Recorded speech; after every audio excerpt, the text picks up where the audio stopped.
estamos fazendo às quarta-feiras, e nós estamos falando sobre a oração nesse mês de junho, e nós vamos entrar hoje em um tema da oração, que é a oração que Deus ouve.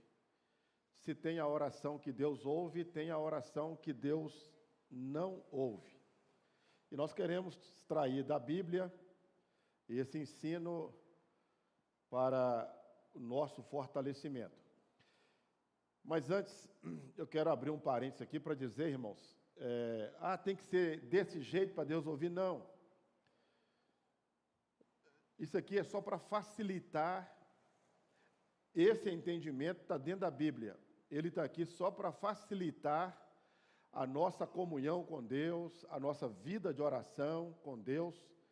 E nós vamos ver aqui que tem muito misticismo, tem muito mito, e é por isso que tem muito crente que não consegue orar, ou tem muito crente que não sabe orar.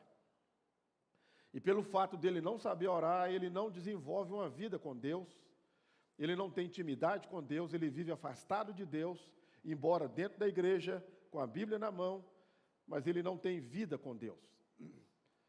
Então nós vamos ver aqui que por causa dos mitos, do misticismo, tem muito crente que não sabe orar, não desenvolveu uma vida de oração, e sem esse desenvolvimento, sem esse relacionamento de oração com Deus, a caminhada do crente fica muito difícil.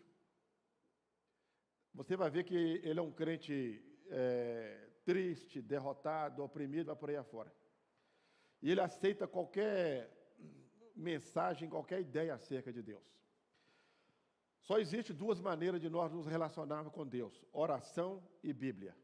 Não tem jeito. Oração eu falo com Deus, Bíblia eu ouço a voz de Deus. Não existe outra coisa. As outras coisas é fruto disso.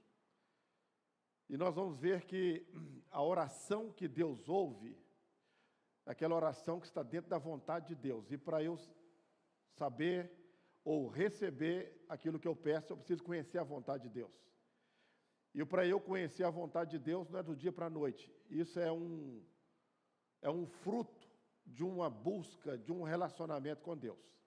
Então é sobre isso que nós queremos falar nessa noite. Amém?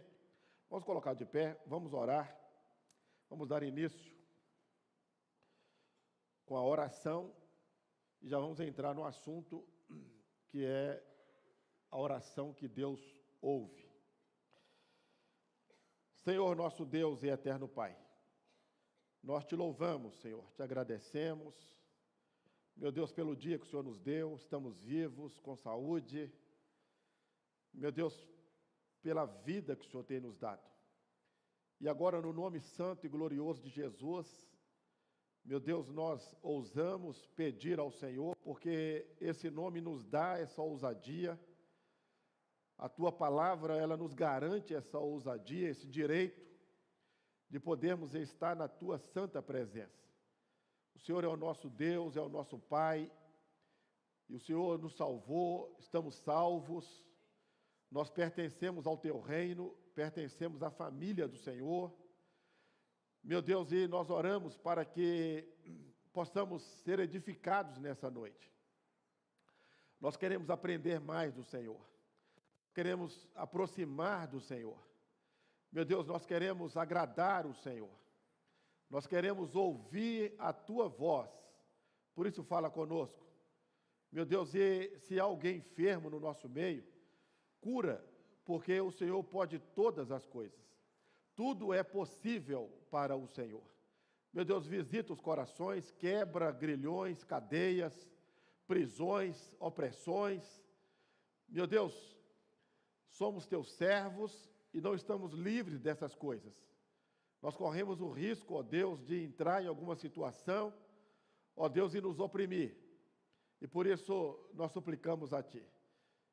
E Te louvamos porque nós temos esse direito aberto que Jesus nos abriu na cruz do Calvário, esse novo e vivo caminho, e podemos ter ousadia de pedir ao Senhor, ó Deus, porque Tu tens cuidado de nós.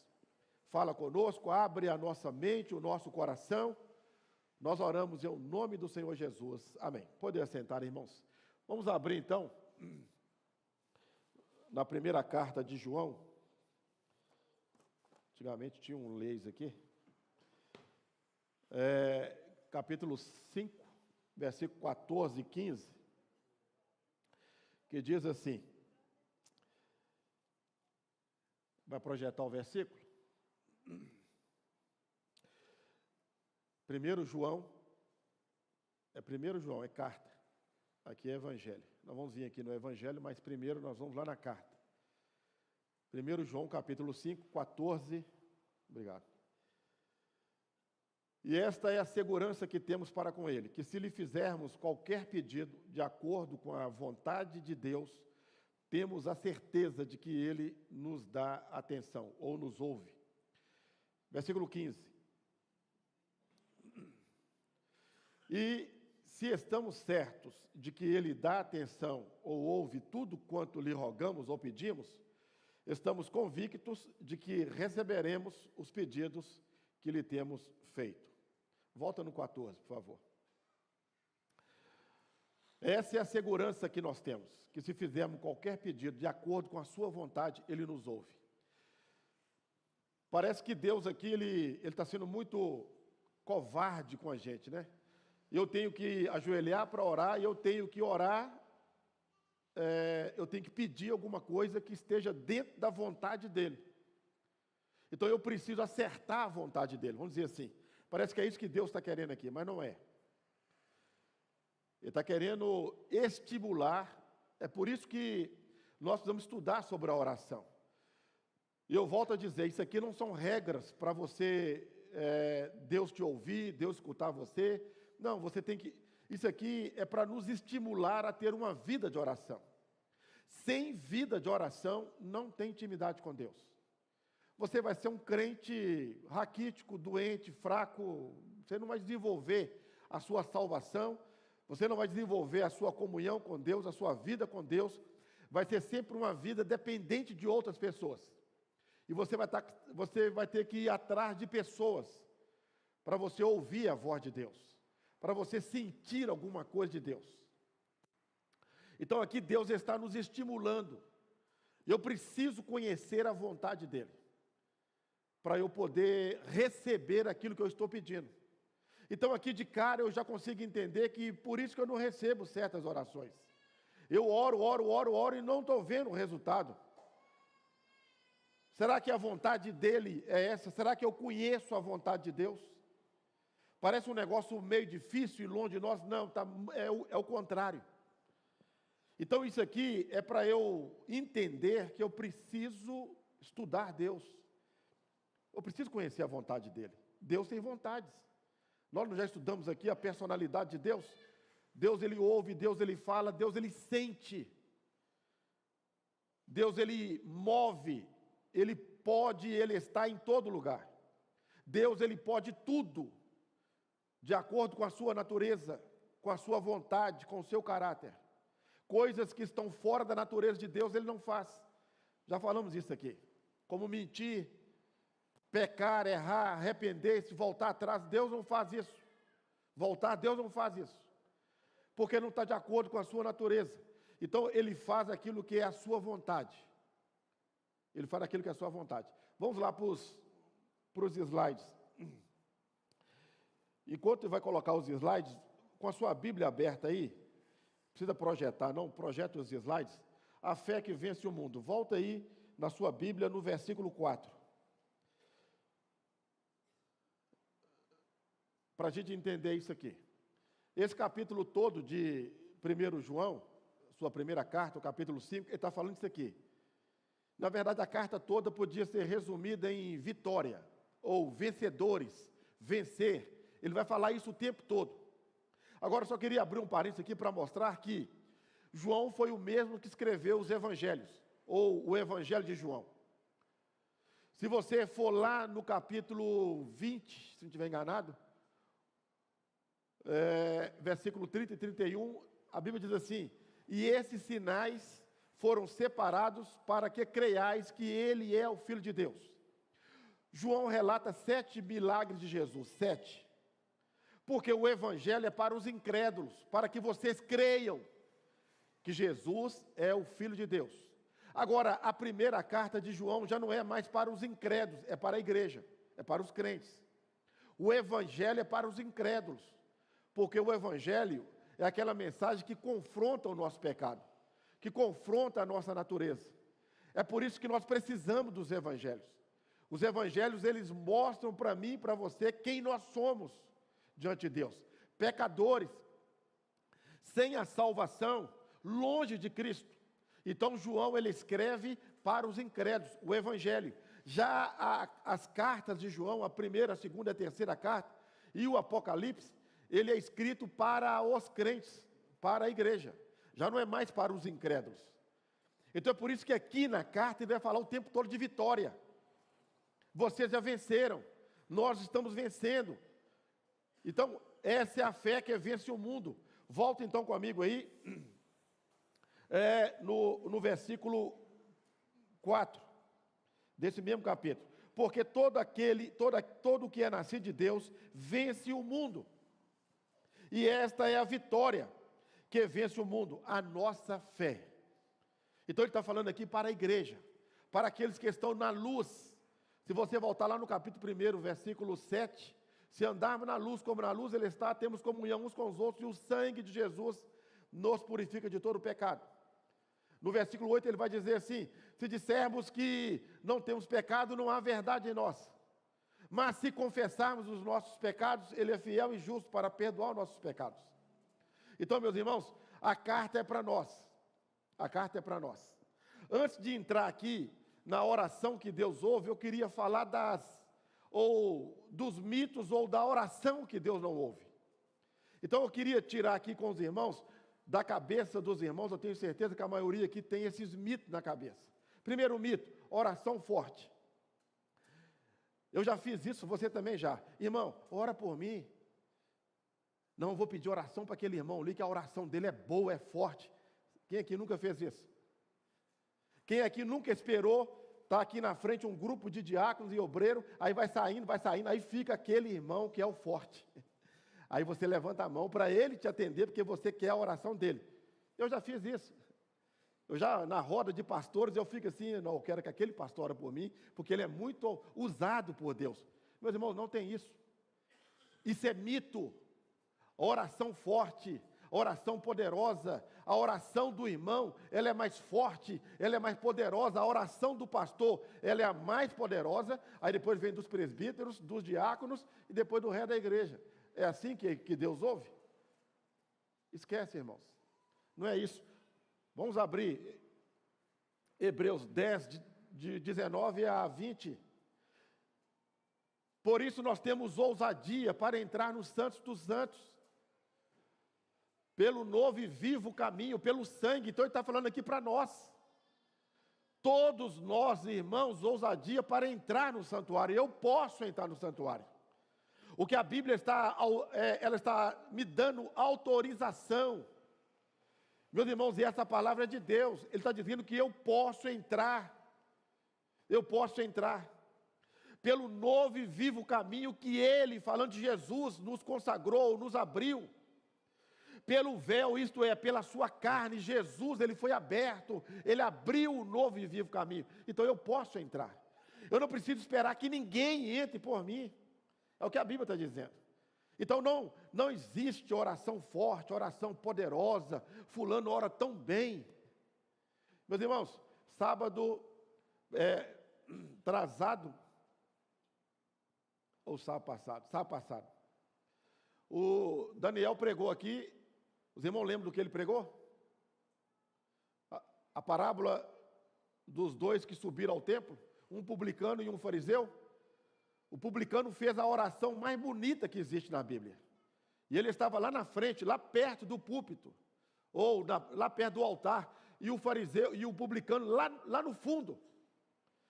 E o fariseu, ele orava de si para si mesmo. Ó Deus, eu não sou como os demais, eu jejuo, eu oro, eu dou dízimo, eu faço isso, eu dou oferta, eu não sou nem como esse publicano que está aqui.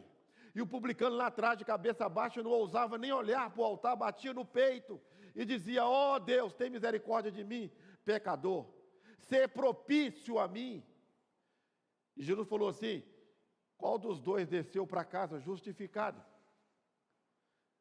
Se fôssemos julgar humanamente, aquele que fez a oração mais bonita, mais poderosa, mas aquele que foi sincero. Meus irmãos, Deus, ele não olha para frases de efeito, palavras de efeito, essas coisas, não. Então, o primeiro mito que a gente precisa quebrar é esse: Deus não está atento para essas coisas. Sabe por que a gente precisa entender isso aqui? Oração forte. Eu tenho certeza, eu não estou criticando ninguém, eu só vou pegar aqui como exemplo. Você já viu aquelas pessoas que quando vão orar, mudam a voz? Para poder demonstrar poder, demonstrar intimidade com Deus. Pessoas que na oração, elas demonstram tanto poder que nem parece que são elas, é Deus quem está falando. Eu me lembro de alguém que estava orando e falou assim: nessa hora, eu abro as portas do inferno e desafio Lúcifer. Pensei, ele nem sabe o que ele está falando. E aquela voz trêmula. Meus irmãos, não existe oração forte. Primeiro mito, tira isso da sua vida. Existe a oração da fé. Tiago 5,15. E a oração da fé salvará o doente. É o que Deus olha, a fé. E a oração da fé salvará o doente. E o Senhor o levantará. Cura. Se houver cometido pecados, é perdoado. Veja bem que a oração da fé, é ela quem cura. Nem é a oração, é a fé que está na oração. E essa fé, meus irmãos, ela nem é nossa. Efésios 2,8. Pela graça sois salvos mediante a fé, não vem de vós, é dom de Deus. Deus dá essa fé. Nem a fé não é nossa. A fé não é da igreja. Então não existe oração poderosa, existe a oração da fé. Está claro isso aqui? Segundo mito, volta lá, é mistificar lugares. Isso aqui precisa ficar bem claro para nós. Salmo 51, 17, Davi fala assim: há um coração quebrantado e contrito, Deus não despreza. Ou seja, Deus olha o coração. Jesus, em Mateus 6,6, ensina que entramos no nosso quarto, fechamos a porta e oramos ao Pai que está em secreto, e o Pai que está em secreto nos recompensará. Preste bem atenção no que Jesus está falando. Aí você fala assim: não, o lugar de orar certo é no meu quarto. Não, se você pode orar no quarto, maravilha. O quarto ali, que Jesus estava falando, ele está falando de um lugar que você tenha condição de passar um tempo com Deus. É propriamente dito devocional. É um momento que você tira, é você. Nós podemos orar junto, podemos orar em comunidade, podemos orar em grupos menores, mas a Bíblia exige que eu tire um tempo, eu, Leonardo e Deus. Eu oro com a minha esposa, oro com os filhos, mas eu preciso, a Bíblia está exigindo isso de mim, que eu tire um tempo, eu e Deus. Tem coisas que eu preciso falar com Ele. E tem coisas que eu preciso ouvir dele, eu que preciso. Não é a minha esposa e nem os irmãos que estão comigo. Ah, vamos orar 4 a 4, beleza, maravilha. Mas precisamos de um momento com Deus no quarto. Naquela época as casas nem tinham quartos igual a gente tem que hoje, o quarto da menina, o quarto do menino, o quarto da empregada, o quarto de visita. Não tinha, era um ambiente só e ali dentro era tudo ali dentro. A gente vê isso em filmes, em reportagens, em documentários. As casas não eram casas enormes como a nossa. As casas eram tão pequenas que eles aproveitavam o telhado para poder fazer do telhado um outro ambiente da casa, para secar grãos, para fazer orações, passar tempo sozinho. Por exemplo, na casa, lá em Atos capítulo 10, na casa de Cornélio, antes de Pedro ir para a casa de Cornélio, Pedro estava no telhado orando. Ele fez um jejum, terminou o horário do jejum, ele subiu para o telhado para orar. Porque era assim, era um momento, era ele sozinho com Deus. E ali teve aquela visão. Então, não é o lugar da oração que vai comover o coração de Deus. Vão para o monte, pastor? Vão! Alguns anos atrás, sempre me chamava para ir para o monte. Geralmente é os jovens. Não, vamos para o monte, vão. Aí um jovem me chamou, falou assim, eu vou para o monte. Você vai mesmo? Vou, mas é eu e você, só. E eu vou escolher um monte. E nós vamos meia-noite. E vamos sair de lá às 6 da manhã. Quando chegar no monte, eu vou caçar um canto para mim, você caça um canto para você, que eu não quero nem te ouvir, e eu vou orar, e você vai orar. Aí, na hora que amanhecer o dia, o sol nascer, a gente desce. Você está doido? Isso aí não é monte, não? Não, para mim, a oração no monte é isso.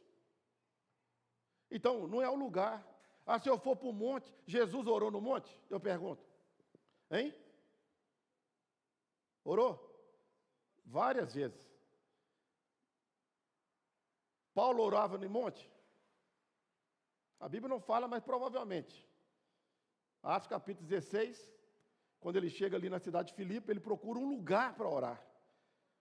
E tinha algumas mulheres perto, elas ouviram a oração, ele prega para elas, Lídia converte. Aí eles passam a orar na casa de Lídia. Mas Jesus orou na cruz do Calvário também. Então não é o lugar que vai mover o coração de Deus. João 4:25, o diálogo de Jesus com a mulher samaritana. E nesse versículo ele fala assim, mulher, é chegada a hora que nem aqui e nem em Jerusalém adorareis o Pai. Não é aqui nem lá. A briga, o que estava no coração dela era o lugar de adorar a Deus, o lugar de buscar a Deus. E Jesus falou assim, você está muito enganada, não é aqui nem lá, vai chegar a hora que não é o lugar. Então, meus irmãos, ir para o monte é bom? É, tem nada contra. Orar na igreja é bom? É, de manhã, de tarde, de noite, não sei. De madrugada, 5:30 da manhã, 6 horas. Nós vamos ver aqui que Deus ele não está preso em horários, lugares. Deus não está preso nisso. Você já viu aquele negócio da pessoa falar assim que a oração da madrugada tem mais efeito? Deus ele ouve mais. De madrugada não tem fila. De madrugada é isso, aquilo. Meus irmãos, eu pergunto. Aqui agora é 19h50. Está escuro, está de noite. Eu pergunto, lá no céu é que horas? Para Deus. Deus não está preocupado com o horário, meu irmão. Deus só quer que eu ore. Ele só quer isso. Não existe esse negócio de madrugada, de madrugadão, 3 horas da manhã. Eu me lembro, tem um irmão que até hoje ele faz isso. Aí 3 horas ele manda mensagem. Ele mandava para mim todo dia, 3 horas da manhã. Aí de manhã, quando eu vi a mensagem no celular, dizendo que de madrugada a fila é menor, eu pergunto, meus irmãos, Deus ele atende por ordem de chegada? Não. Então, o lugar ele não mexe o coração de Deus, mas é o coração de quem está orando. Os irmãos estão entendendo? Então eu posso orar em qualquer lugar. Qualquer lugar que eu tiver, na fila do banco, eu estou aqui, estou orando. Dirigindo, estou orando. Você só não pode fechar o olho dirigindo, né? Para orar. Aí você vai acordar na eternidade. Vai abrir o olho no céu. Mas aqui, o que a Bíblia quer que eu faça é ore. Ore. Se você pode orar num quarto, na sala, na cozinha, não interessa, ore. Ore. 1 Tessalonicenses 5:17, acho que está até aqui. Orai sem cessar. Então, meus irmãos, o lugar não influencia. Eu preciso sentir alguma coisa quando eu oro? Não. Não é obrigatório. Existe até um hino, eu acho ele meio fora de contexto, em fervente oração. Em fervente oração, não existe oração fervendo. Na Bíblia não, existe oração. Vens o teu coração, diante de Deus derramar. Aí chega uma hora que fala assim, se você não sentiu, se você não recebeu um negócio assim, é porque Deus não sentiu que a tua alma se abriu. Não, Deus não olha isso. Não é isso que Deus está olhando. Deus olha o coração. Deus olha a fé. É a fé. Chorar é bom na oração? É. Ah, mas o outro, Aí, numa reunião de oração, a gente geralmente julga assim, nossa, rapaz, você viu como é que o Eliabe chorou, foi muito? É, o cara é. Agora a Ribana não chorou nada, voltou para casa não justificado, voltou para casa justificado, pode acontecer isso. Então a pessoa grita, chora, derrama.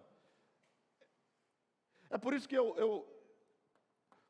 humanamente falando, eu gosto de vigília, de louvorzão, bam, e grita, de pé, bate palma e tal, extravasa.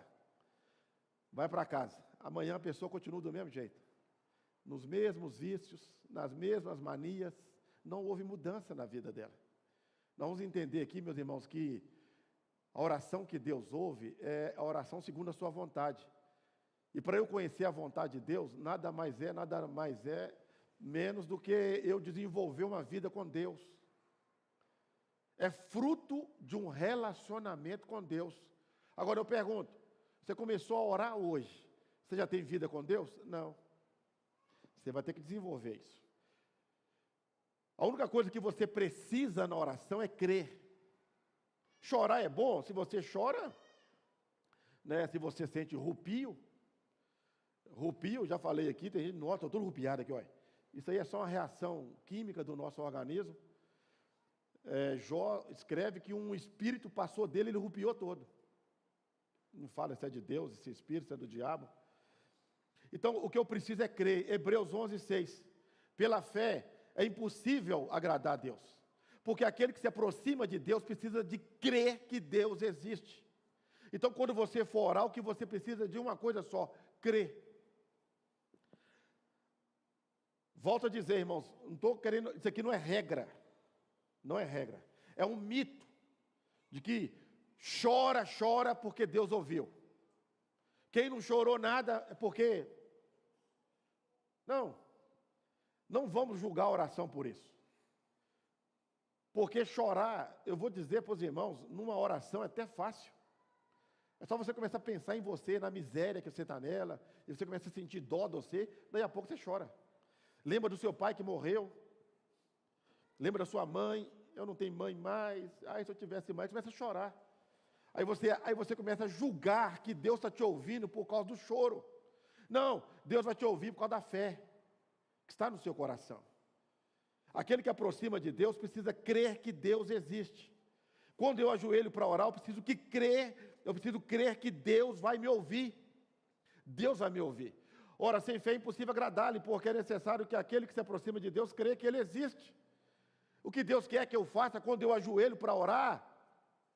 Eu estou falando de joelho aqui, mas eu posso orar em qualquer posição, tá, irmãos? Nós vamos ver isso aqui, deitado, correndo, fazendo Cooper, batendo pedal, assentado, do jeito que você quiser, joelhado. Nós vamos ver isso aqui. O que você precisa é só de orar. O que Deus quer é que você ore. Eu preciso crer que Deus existe. Então, crer que Deus vai me ouvir, é o que eu preciso. Jeremias 29:12, Jeremias vai falar isso. Né? É um estímulo de Deus. Então me invocareis e ireis e orareis a mim, e eu vos ouvirei. Eu preciso só crer. Eu preciso crer que Deus ouve a minha oração. Por que eu posso crer? Porque eu sou filho. Eu não estou pedindo para um padrasto. Eu não estou pedindo para um Deus de barro. Eu estou pedindo para o meu pai. Agora, se você não crer, você não consegue crer que você está salvo, que você está na mão de Deus, que Deus cuida de você em todos os mínimos detalhes da sua vida, você não consegue crer que Deus te ouve. Então, quando eu vou orar, eu preciso disso. Eu preciso de crer que Deus existe, eu preciso de crer que Ele está ouvindo, que Ele ouve a minha oração. Então, é para isso que eu preciso de crer. Pode passar. É o quarto mito. Só podemos orar de joelhos? Eu pergunto para os irmãos. Só de joelho que Deus ouve? Hein? Tem gente que não consegue. Eu mesmo não acreditava. Eu já cansei de julgar minha mulher. Eu ajoelhar para orar e ela sentada na cama. Aí eu orava e pensava. Aí eu orava, lá em casa sempre assim, eu oro primeiro, depois ela. Eu pensei assim, eu vou orar primeiro porque eu estou de joelho, Deus vai ouvir aí eu mesmo. Então ela está sentada. Meus irmãos, mas aonde está isso na Bíblia? Jesus orou pregado na cruz. Jesus no Monte da Transfiguração orou de pé. Jesus no Monte das Oliveiras orou ajoelhado. Prostrado. Então, não é a posição física que eu estou. Não é isso, né? Orar de joelho, sim, tem mal nenhum, tem problema nenhum. O problema é você ditar que Deus só te atende se você ajoelhar. Meus irmãos, é esse tipo de regras, de mitos que a gente não pode criar para Deus agir. Não, eu só acredito, eu só consigo crer se eu usar essa expressão antes de eu falar com Deus. Só se eu estiver de joelhos. Não é isso, né? No Evangelho de Lucas 22, 41, Efésios 3, 14, Jesus de joelho, Paulo se coloca de joelho, lá em Efésios 3, 14, por essa causa eu me coloco de joelhos. Mas também quando Paulo foi preso lá na cidade de Filipos, os irmãos lembraram? De Paulo e Silas, à meia-noite, o que eles faziam? Cantavam aí, e sabe como que eles estavam? Preso no tronco. Paulo estava de joelho? Não, as costas dilaceradas pelo chicote romano e preso no tronco. Ele não estava de joelho, e nem Silas. Quando o navio que estava indo para Roma, levando Paulo, naufragou, Paulo orou aquela noite, e ninguém queria comer, porque estava com medo. Ele falou assim com os tripulantes: não, vocês podem comer. O Deus de quem eu sou e a quem eu sirvo esteve comigo essa noite, e ele falou que ninguém vai morrer. Paulo estava em oração aquela noite. E como que ele estava? Em um navio que depois virou pedaço puro. Então, meus irmãos, não é isso. A gente pode ajoelhar? Pode. Jesus na cruz, Jonas na barriga da baleia. Ele orou como? Dentro da baleia. Jesus fala depois que é a baleia. Jonas orou como? Em pé, deitado. Eu imagino o pavor que ele estava. Ajoelhado, não sei. Meus irmãos, o que precisa numa oração é a rendição do coração. É a rendição do coração. Volto lá no Salmo 51, 17. A um coração contrito, Deus não despreza. Final do versículo. A um coração quebrantado e contrito, não desprezarás, ó Deus. Por que Deus não aceitou a oferta de Caim? Porque Deus viu que o coração de Caim era mau.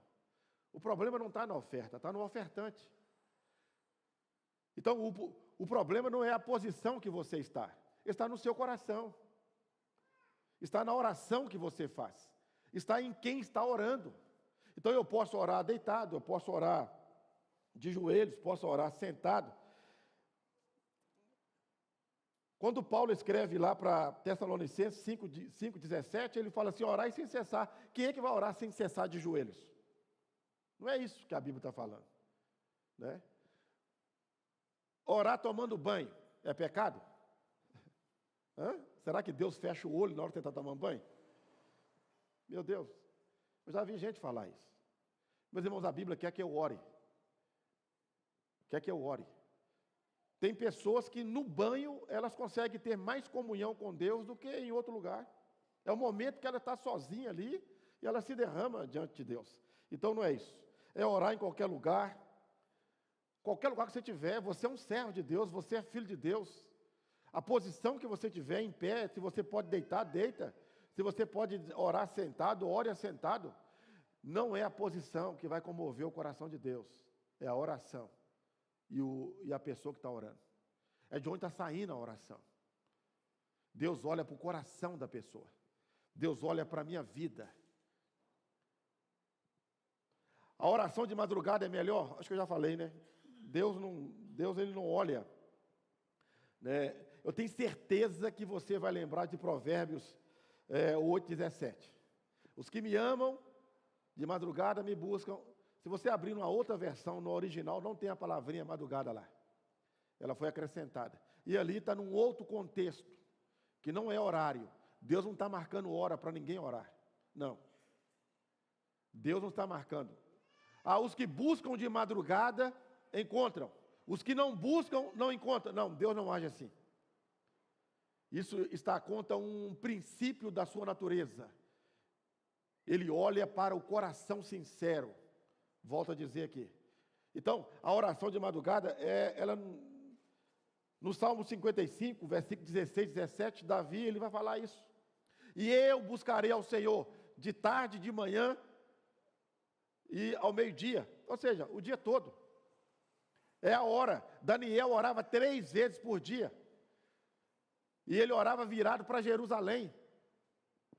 Então eu preciso orar. Eu, porém, invocarei a Deus. O Senhor me salvará de tarde, de manhã, ao meio-dia. Orarei, clamarei, e Ele ouvirá minha voz. Eu orarei. Então, se Deus ouve só de madrugada, tinha que estar aqui só de madrugada que Deus ouve. Não. Deus, Ele ouve a oração de um coração sincero. Então, meus irmãos, esses são alguns mitos que a gente vai criando e achando que Deus, Ele só ouve assim. O poder da oração não está na pessoa. O poder da oração está na própria oração. Quando você volta lá em Mateus capítulo 6 em diante, Jesus ele vai mostrar ali que o segredo da oração é orar. Esse é o segredo. Mais uma vez eu volto aqui. Isso aqui é para nos estimular. Ore. Ore. Você pode orar com a mente? Pode. Deus ouve os nossos pensamentos. Só Deus. Então, quanto mais eu falo com Deus na minha mente, usando a palavra de Deus, mais a minha mente fica frutífera, espiritualmente falando. Quanto menos oração, menos Bíblia, ela fica infrutífera. Mente vazia, mente doente, mente que não dá fruto, é a ausência de Bíblia e de oração. Então eu posso orar, porque a oração, ela mantém a minha comunhão com Deus. A oração, ela me aproxima de Deus e me afasta do pecado. Por isso eu preciso orar. Agora, quando você for orar, seja você. Não imite outra pessoa. Use a Bíblia contra Deus. É o próprio Senhor Jesus que mandou. Tudo que vocês pedirem em meu nome, crendo, recebereis.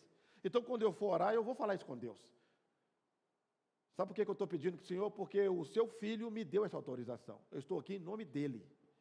Então, quando eu uso o nome de Jesus, é como se Jesus estivesse ali. Porque eu estou usando a autoridade dele. E Deus ouve o seu filho. Deus ouve Jesus. Então, é por isso que eu preciso usar o nome dele. A autoridade dele. Então, eu posso usar as promessas que ele fez aqui para cobrar dele. Quando eu digo orar, usar a Bíblia contra Deus, é nesse sentido. Eu estou falando com ele, pedindo a ele alguma coisa que ele prometeu que está aqui. Então eu posso e eu preciso. Agora, para eu usar a Bíblia, eu preciso conhecer a Bíblia. E para eu conhecer a Bíblia, eu preciso só de ler. Tirar um tempo para ela. Passar um tempo junto dela. Meus irmão, quando você for ler a Bíblia, pega por exemplo, nós lemos aqui hoje 2 versículos. Aí o que você faz? Leia 1 vez, 2 vezes, 3 vezes, 10 vezes, até aquele texto ficar agarrado em você e você agarrado nele. Porque quando você estiver lá na rua, no banco, no trabalho, longe da Bíblia, esse texto está aqui dentro. E quando o diabo lançar um laço ou uma seta, você vai ter um texto para usar contra aquilo. Foi o que Jesus fez lá no deserto. Se tu és o Filho de Deus, pula daqui, porque está escrito, aos teus anjos dará ordem a teu respeito. Também está escrito. Foi o que Jesus falou. Então Jesus, ele usa o texto bíblico para derrubar aquilo. E aonde estava aquele texto? Na cabeça de Jesus. Ah, não, porque Jesus é Filho de Deus. Não, ele decorou aquilo desde criança. Aos 12 anos, um menino judeu, ele tem que falar os 5 livros da lei de cor. E Jesus, aos 13 anos, foi encontrado lá no templo, perguntando para os mestres, e ninguém dava resposta para as perguntas dele. Jesus foi criado debaixo dessa regra, debaixo dessa lei, que existe até hoje. em Israel. Então, meus irmãos, Jesus, ele usa a palavra, e a palavra estava no coração dele, foi o que Davi escreve no Salmo 119, guardei a tua palavra no meu coração, para não pecar contra ti. Então, quanto mais eu leio, quanto mais eu oro, mais eu me afasto do pecado, mais eu me aproximo de Deus. Os irmãos estão vendo como que a claridade desse púlpito melhorou? Porque tem mais uma lâmpada aqui, e eu estou mais perto dela. E quanto mais perto eu chego, mais defeito na minha roupa, em mim eu vou encontrar. Então, por isso que João vai escrever um pouco mais atrás, aqui no capítulo 1, versículo 7, se andar na luz.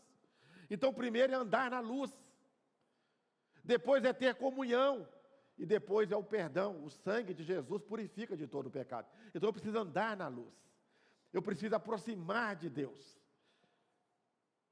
para eu fugir da condenação que está para vir sobre o mundo. Então, meus irmãos, a oração de madrugada, ela é boa, é bom só para quem ora. Eu acho que uma das vantagens de orar de madrugada é o silêncio. Os cachorros estão dormindo, os gatos também estão. Se bem que lá em casa tem uma gata no cio lá que ninguém dorme, pelo amor de Deus, o bicho é igual. Mas o silêncio da madrugada te ajuda. Você ainda não teve... Eu me lembro de um pastor que falava assim, eu gosto de orar de madrugada porque eu ainda não enfrentei fila de banco, não passei raiva no trânsito, a mulher ainda está dormindo, bênção, enquanto ela está dormindo, né? Então, a madrugada é bom para isso. Agora, isso aí, quem ora de madrugada é mais valente. Meus irmãos, tem uma coisa que eu acho a coisa mais ridícula. Pobre é alguém que ora de madrugada e sabe faz o quê? Eu estava recebendo uma ligação assim. A pessoa ora e grava.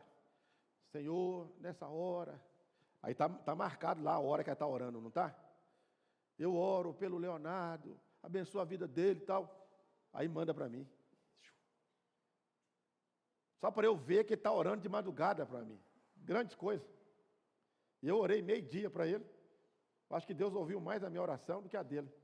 Porque ele só queria aparecer para mim que está orando às 3 da manhã. Meus irmãos, gente que fica falando que está orando, eu oro, corre dessas pessoas. É gente que não ora. Quem ora não fala. Quem ora não fica falando que ora, que grava a oração, manda para os outros. Quem ora dá fruto. Ele dá resultado. Porque quem fala que ora, quer ser buscado pelas pessoas, quer ser procurado pelas pessoas. Não, procura. Tem uma irmã lá no Melo Viana chamada Angélica. Vai atrás dela. Dorme muito na hora do culto, mas ora muito. Diz que está orando na hora do culto. Meus irmãos, corre dessas pessoas. Pessoa que fica fazendo propaganda demais, que ora demais. Então, meus irmãos, a oração de madrugada, ela só é boa para quem ora. Para Deus, vamos dizer assim, tanto faz. Deus quer que você ore. Deus quer que eu ore. Mateus 18, versículo 1. Orar sempre. O dever de orar sempre. Foi a primeira mensagem de semana passada. Orar sempre. Sempre. Não é deixar para orar quando o problema chega. Jesus estava em um jantar, o último dele, em Jerusalém, onde morrer, na casa de Simão o leproso. Aí veio uma mulher por detrás, tudo indica que é Maria, e ela quebra um vaso de alabastro, unge a cabeça de Jesus, os pés de Jesus, e Judas ficou irritado com aquilo, porque aquele perfume valia 300 dinheiro, e falou assim, podia ter vendido, dado para os pobres. Jesus falou assim, não incomodeis essa mulher, porque ela fez para comigo uma grande obra. Ela antecipou, ela fez antes, ela não esperou a morte chegar. Aí Jesus morre, no outro dia vai correndo no túmulo, Maria Madalena, Maria, mãe de Jesus, e outras Maria, foram lá para ungir o corpo de Jesus. Era tarde. A Maria pecadora já tinha feito isso. Vocês entenderam? Ela não esperou a morte chegar, ela ungiu antes. Então orar antes. Não espera o problema chegar, não. Não espera, não. O problema só cresce. Só cresce. Só cresce. Agora, sinais que Deus ouve minhas orações. Está tudo aqui no texto que lemos. Esses mitos também, os versículos estão aí. Acho que eu não coloquei os versículos aí, não. Mas está tudo aqui, né? Eu não preciso sentir nada, eu preciso sentir, eu não preciso sentir, mas se eu sentir, tudo bem. O que eu preciso é crer. Está claro isso aqui, irmãos? Você que chora na oração, continue chorando, não tem problema não. Mas não fica julgando os outros, quem não chora, quem chora. Você precisa crer que Deus... É igual a questão do perdão. Você não precisa sentir que foi perdoado, você precisa crer que foi perdoado. Diferente. Você precisa crer no perdão. O filho pródigo precisava sentir. Me trata como um dos seus funcionários. Isso vai dizer que eu fui perdoado. Não. Você precisa crer que você é meu filho. Você vai ser tratado igual a um filho. Traz depressa um vestido novo, sandálias, coloca um anel no dedo dele. E mata o bezerro cevado porque ele foi achado com vida. Então, você precisa crer no perdão de Deus. Então, agora, sinais que Deus ouve minhas orações. O primeiro, versículo 4. Porque todo o que é nascido de Deus. Meus irmãos, quando fala nascido de Deus, o que isso quer dizer para mim e para você? Hein? Alguém lembrou de alguma coisinha? Nascido de Deus. João 3, o diálogo de Jesus com Nicodemos. Versículo 8, o que Jesus falou para Nicodemos? Necessário é nascer de novo. Nicodemos, você precisa nascer de novo. Então, o primeiro sinal, meus irmãos, que eu posso crer que Deus está ouvindo a minha oração, é que eu nasci de novo.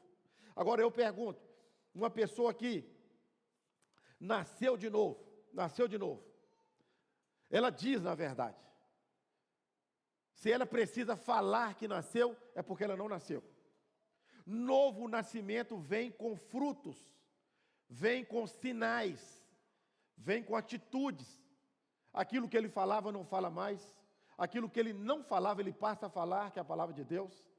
Aquilo que ele cantava ele não canta mais, aquilo que ele não cantava ele passa a cantar, que é os cânticos, segundo a doutrina de Deus.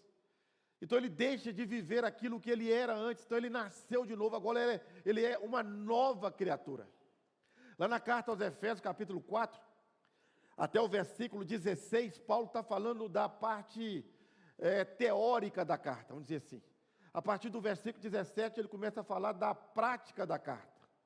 E no 17, ele de cara fala assim, não andeis mais como vocês andavam, como os gentios. Então, se eu nasci de novo, eu fui salvo, eu preciso demonstrar isso. Eu preciso demonstrar uma vida nova. Na primeira carta de Pedro, capítulo 1, versículo 3, e ele nos gerou de novo. Então eu já nasci de novo. E novo nascimento tem sinais. Novo nascimento tem frutos.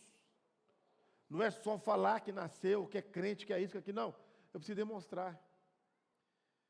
E sabe onde que é o lugar mais difícil para você demonstrar que nasceu de novo? Dentro de casa. No seio da família. Domingo eu falei isso aqui. Demonstrar para vocês que eu sou uma bênção é muito fácil. Eu quero ver para minha mulher. Eu quero ver para o meu marido. Eu quero ver dentro de casa. Como que eles estão me vendo. Como que eles estão me vendo. Então, meus irmãos, primeiro sinal é ter nascido de novo. O segundo é, aquele que nasce de novo, ele vence o mundo. Vencer o mundo aqui, meus irmãos, não é você enfrentar o mundo, não. Preste bem atenção aqui. Não é enfrentar, é vencer. E como que eu venço o mundo? Morrendo para o mundo. O mundo vai continuar existindo. Por exemplo, uma pessoa que é viciada em cigarro converte. Para ela parar de fumar, precisa Deus destruir todas as fábricas de cigarro do mundo? Deus não vai fazer isso. O que precisa acontecer, o cigarro não vai morrer para ela morre para o cigarro. Ela morre para aquele vício. Ela morre para aquela tendência. Não é o dono do escravo que morre, é o escravo que morre para o dono. É o que Jesus diz lá no Evangelho de João, capítulo 8, quando ele diz que todo aquele que vive no pecado é servo do pecado. E um versículo antes, ele diz assim, e conhecereis a verdade, e a verdade vos libertará. Então, ao invés de matar o senhor do escravo, o Evangelho mata o escravo. Foi isso que aconteceu comigo e com você. Paulo vai dizer isso melhor na carta aos Gálatas, capítulo 6, 14. Eu não me glorio, a não ser na cruz de Cristo, a qual o mundo está crucificado para mim e eu para o mundo. O mundo morreu para mim e eu morri para o mundo. É nisso que eu me glorio. Eu não me glorio em outra coisa, a não ser na cruz de Cristo, na cruz de nosso Senhor Jesus Cristo. Porque é nessa cruz que eu fui crucificado para o mundo e o mundo para mim. Então isso é novo nascimento. Isso é ser nascido de Deus. Isso é o que vence o mundo. Então vencer o mundo é você morrer para o mundo. Meus irmãos, é só no Evangelho que você vai encontrar que para ganhar você precisa perder. Para viver você precisa morrer. E foi exatamente isso que Jesus falou em Mateus 16, 25. Todo aquele que perder a sua vida por amor de mim, achá-la.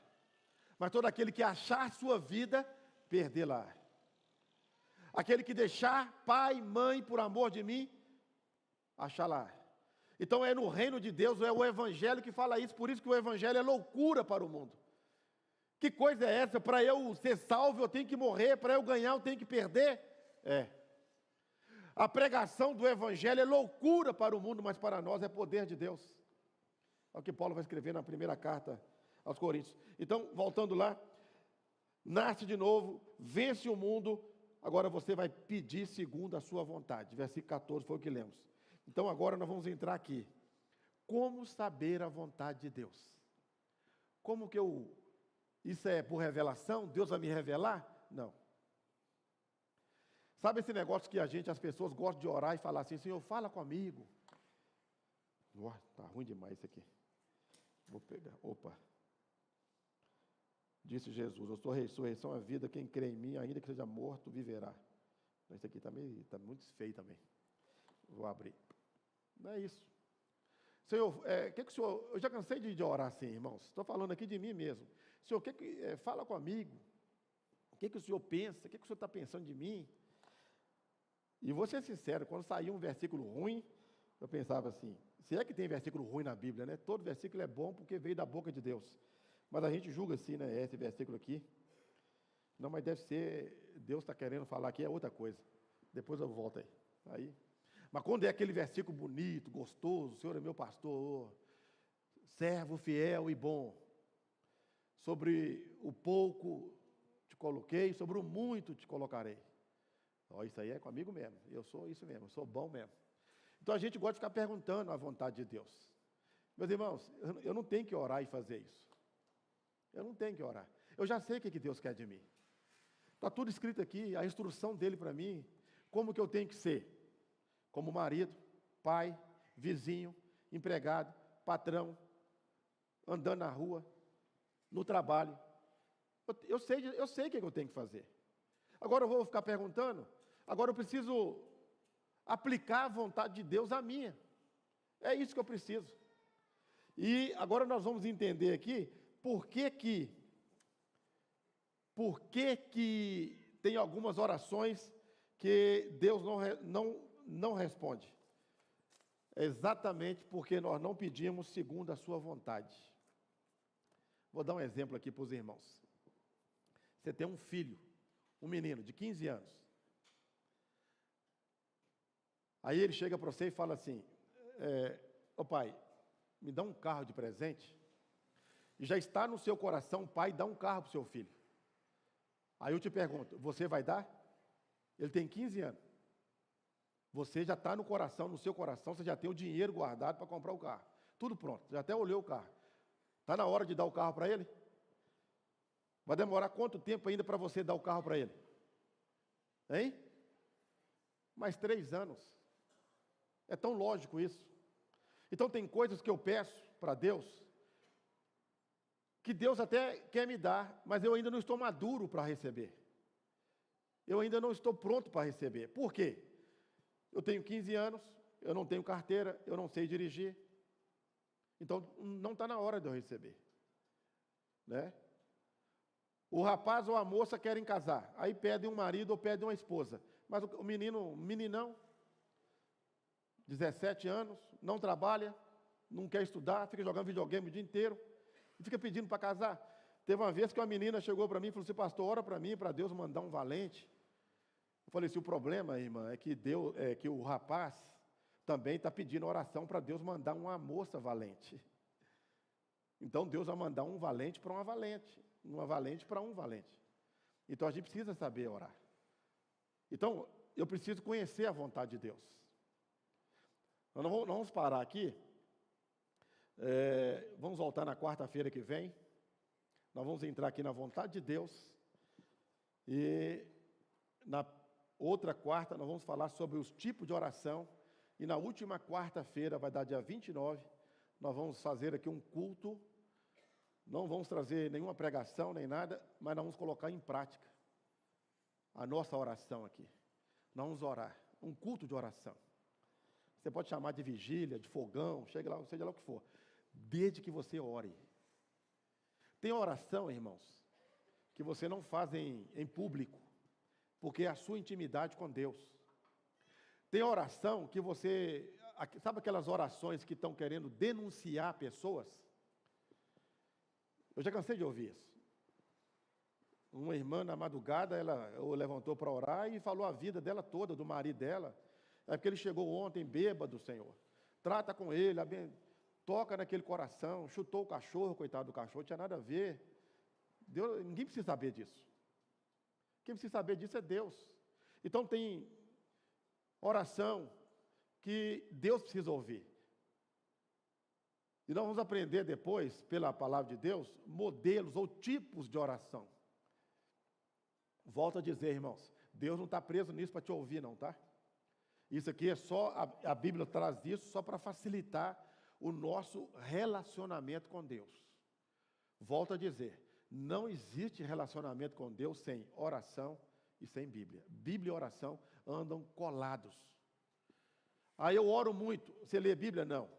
Sua oração, então, com certeza é pobre, vazia, fraca. Não tem oração forte, não, mas tem oração fraca. É uma oração sem conhecimento. Quer ver? Vamos abrir, agora terminando mesmo, eu lembrei de um texto aqui, Colossenses, capítulo 1, versículo 9 em diante. Paulo diz assim, por essa razão nós também, desde o dia em que ouvimos, não cessamos de orar por vós e de pedir que sejais cheios do conhecimento da sua vontade, em toda sabedoria e inteligência espiritual. Inteligência espiritual. Então, a gente precisa ser inteligente para orar. E todo mundo aqui é inteligente. Não existe ninguém que não tem, todo mundo tem. Semana que vem nós vamos orar, nós vamos ver isso mais de perto. Então, quando você for orar, seja inteligente. Ore com conhecimento. Para eu ter conhecimento, eu preciso adquirir aqui, ó. O conhecimento da vontade de Deus, em toda sabedoria e inteligência espiritual. Amém, irmãos? Que Deus possa nos abençoar e que possamos praticar a oração. Você não tem necessidade de decorar isso aqui, mas faça uma coisa, ore. Ore. Se você não aguenta orar ajoelhado, ora sentado. Se você não aguenta orar sentado, ora deitado. O risco de você orar deitado é que você vai dormir. E você quer como é que eu vou dizer? Um segredo para você não dormir na oração? Quem aqui já orou e dormiu? Eu 1 milhão de vezes. Você também, Zé Nai. Todo mundo, não já? Sabe como? Aí eu aprendi uma técnica com alguém que ora muito. Ora em voz alta. Quando você estiver sozinho, ora em voz alta. Ou quando estiver com seu marido, sua esposa, ora em voz alta. Você não consegue dormir orando em voz alta. Se você dormir orando em voz alta, é porque o tempo está ruim mesmo. Aí você tem que procurar médico, tomar vitamina. Se você for orar de joelhos, faça uma coisa. Faça um alongamento antes. Que é isso? É fácil, estou falando sério. Prepara o seu corpo. Paulo fala isso aqui em 1 Coríntios. Eu treinei o meu corpo. Paulo treinou o corpo dele a passar fome, passar frio, passar nudez, sofrer, perigo de morte, perigo de muitas coisas. Ele treinou o seu corpo, ele submeteu o seu corpo a um treinamento. Quando ele fala isso lá em 1 Coríntios, ele está pegando a figura de um atleta, que já tinha naquela época. Então, aí você vai criar o hábito de orar, estabelece um tempo para você orar. Estabelece. Só eu vou orar hoje 15 minutos. Amanhã mais 15. Daí uma semana você vai ver que 15 minutos é pouco. Que você consegue orar 30. E que depois você vai orar 60 minutos. E daí a pouco você vai estar orando e você não vai ter mais tempo para você. Tudo é prática. Tudo é treino. Mas uma coisa é preciso: comece. Nós estamos atrasados. Comece a orar. Fale com Deus. Ore, seja você. Não precisa ficar preocupado com frases de efeito, palavras bonitas, orar na terceira pessoa. Não, seja você. Senhor, porque nós foi ontem lá e o negócio deu tudo errado, Senhor. Eu não sei porque que deu errado, mas o Senhor sabe, me ensina por que deu errado. É você que está falando com Deus. Você está entendendo? Não fica caçando, entortar a boca. Deus não fica preocupado. Deus não se empolga com isso. Deus empolga com um coração sincero e quebrantado. Um coração assim, Deus, ele ouve. Deus, ele atende a um coração assim. Amém? Vamos cantar?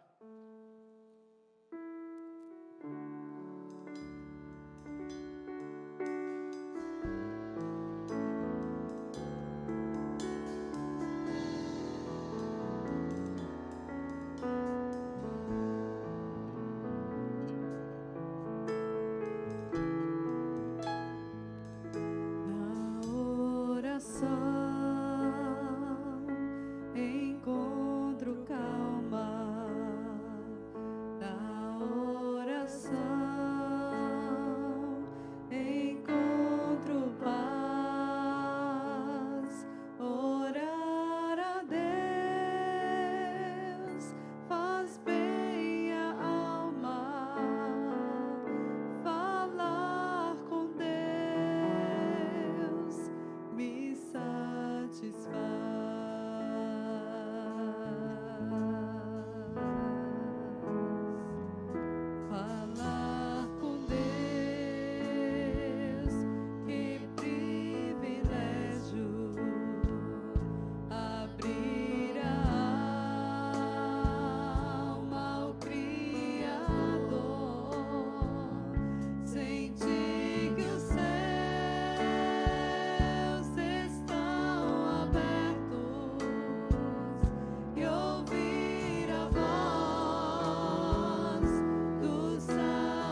de pé, irmãos. Aleluia. Encontro calma. Amém. Oração. Glória a Encontro paz. Glória a Orar a Deus faz bem à alma. Falar com Deus me satisfaz. Aleluia. Glória a Jesus. Senhor nosso Deus e eterno Pai, te louvamos, meu Deus, por esse recurso maravilhoso que o Senhor nos deu, que é a oração. E nela, ó Deus, nós podemos falar com o Senhor. Podemos abrir o nosso coração, nos derramar na Tua presença, meu Deus, e na intimidade das nossas vidas. Ó Deus, o Senhor tem visitado nossos corações. A oração, ó Deus, ela tem nos ensinado, ó Deus, a nos aproximar de Ti. É na oração, ó Deus, que somos todos os dias crucificados, ó Deus, para o mundo. A nossa natureza, ó Deus, caída, ela é regenerada. Meu Deus, ela é transformada pelo Senhor. Te bendizemos, ó Deus, porque na oração, ó Deus, nós temos aprendido, ó Deus, a estar diante de Ti, próximo do Senhor, a falar com o Senhor, as nossas necessidades, as nossas petições. Louvado seja o Teu nome, Senhor, pela liberdade que temos de orar, de podermos, ó Deus, elevar a Ti as nossas orações. E Te louvamos ainda mais porque cremos que o Senhor ouve as nossas orações. Meu Deus, aceita diante de Ti o nosso culto. Continua conosco, leva-nos em paz. Oramos em nome do Senhor Jesus. Amém. Poder sentar, irmãos. Meus irmãos, está